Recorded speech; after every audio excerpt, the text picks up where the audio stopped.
வட சென்னையில் பல்வேறு நலத்திட்டங்களை துவக்கி வைத்து பேசிய முதலமைச்சர் ஸ்டாலின், தமிழக அரசு எடுத்த நடவடிக்கையால் மழை பெய்த அடுத்த நாளே சென்னை மீண்டுள்ளது. விடியலை தருவதுதான் உதயசூரியன். உதயசூரியனால் கண்கள் கூசும் ஆட்களுக்கு விடியல் என்றால் தெரியாது. விடியலை விடியா ஆட்சி என சொல்வார்கள். தமிழகத்தை படு பாதாளத்தில் தள்ளிய அந்த விடியா மூஞ்சுகளுக்கு என்றைக்கும் விடியவே விடியாது. அது விடியவும் முடியாது. அதை பற்றி கவலையும் கிடையாது என்று கூறியுள்ளார். நாம எடுத்த நடவடிக்கையால சென்னை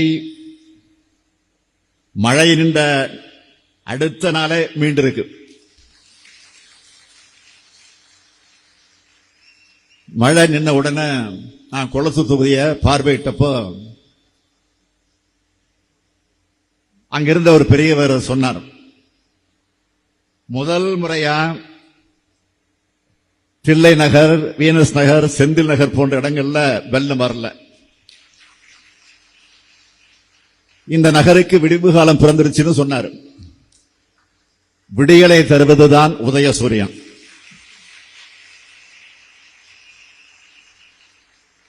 ஆனா உதயசூரியனால கண்ணுக்கு கூசுகிற ஆட்களுக்கு விடியல்னா தெரியாது.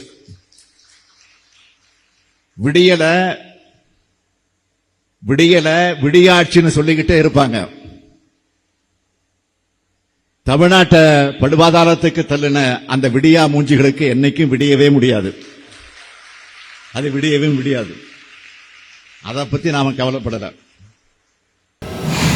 பெங்கல் புயலால் வயிற்று பசிக்காகவும் நிவாரணத்திற்காகவும் நடு ரோட்டிற்கு வந்து போராட வைத்த திமுக அரசை மக்கள் மன்னிக்கவோ மறக்கவோ மாட்டார்கள் என தெரிவித்துள்ள எதிர்க்கட்சித் தலைவர் பழனிசாமி, இயல்பு நிலை திரும்பும் வரை மக்களுக்கான அனைத்து தேவைகளையும் தடையின்றி கிடைத்திட முதலமைச்சர் ஸ்டாலின் உறுதி செய்ய வேண்டும் என தனது அறிக்கையில் அவர் வலியுறுத்தியுள்ளார்.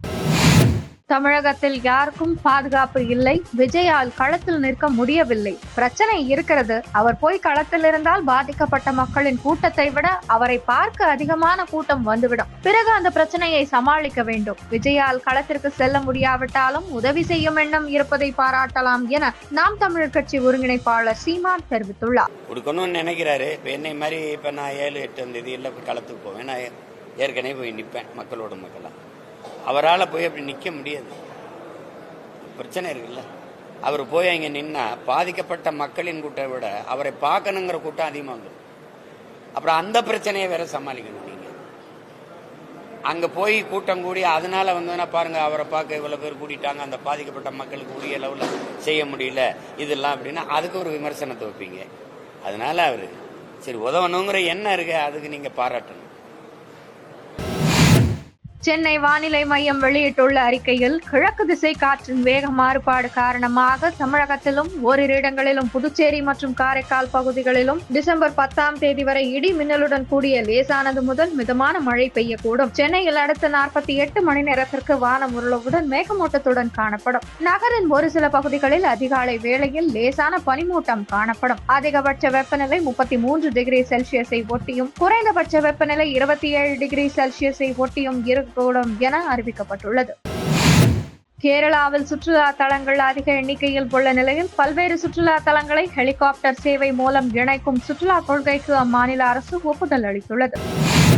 வயநாடு நிலச்சரிவு விவகாரத்தில் அரசியலை ஒதுக்கி வைத்துவிட்டு மனிதாபிமான அடிப்படையில் மக்களுக்கு உதவி செய்ய வேண்டும் என வயநாடு தொகுதி எம்பி பிரியங்கா மத்திய உள்துறை அமைச்சர் அமித்ஷாவிடம் நேரில் கோரிக்கை வைத்தார். மகாராஷ்டிராவில் அமையவிருக்கும் புதிய அரசாங்கத்தில் ஏக்நாத் ஷிண்டேவும் பங்கெடுப்பார் என்று நம்புவதாக இன்று முதல்வராக பொறுப்பேற்க உள்ள தேவேந்திர பட்னவிஸ் தெரிவித்துள்ளார். சிங்கப்பூரில் முதியவர்கள் எண்ணிக்கை அதிகரித்துள்ள நிலையில் பணியாளர்கள் ஓய்வு பெறும் வயதை 64ஆகவும் மறுபணியமர்த்தப்படும் வயதுக்கான உச்ச வரம்பை 69ஆகவும் அதிகரித்து சிங்கப்பூர் அரசு அறிவித்துள்ளது.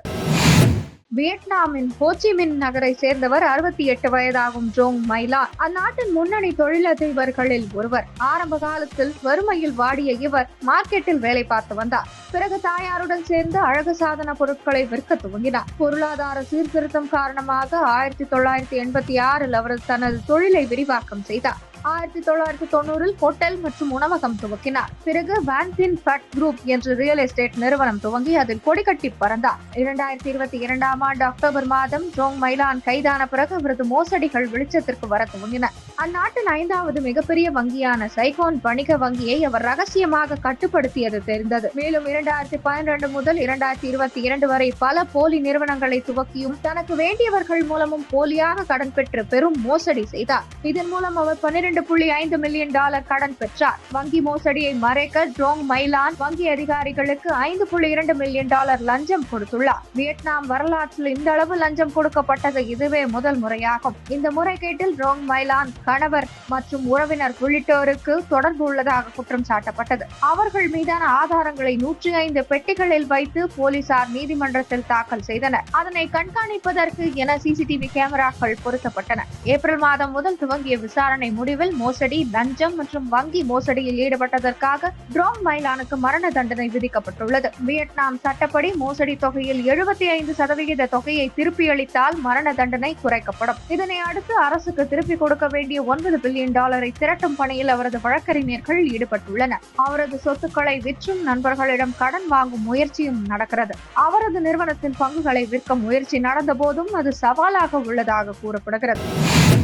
வங்கதேசத்தில் தேச துரோக வழக்கில் கைது செய்யப்பட்டுள்ள இந்து துறவி சின்மய் கிருஷ்ணதாஸ் பிரம்மச்சாரிக்கு ஆதரவாக வழக்கறிஞர்கள் ஆஜராகாததால் அவரது ஜாமீன் மனு அடுத்த மாதத்துக்கு ஒத்திவைக்கப்பட்டுள்ளது.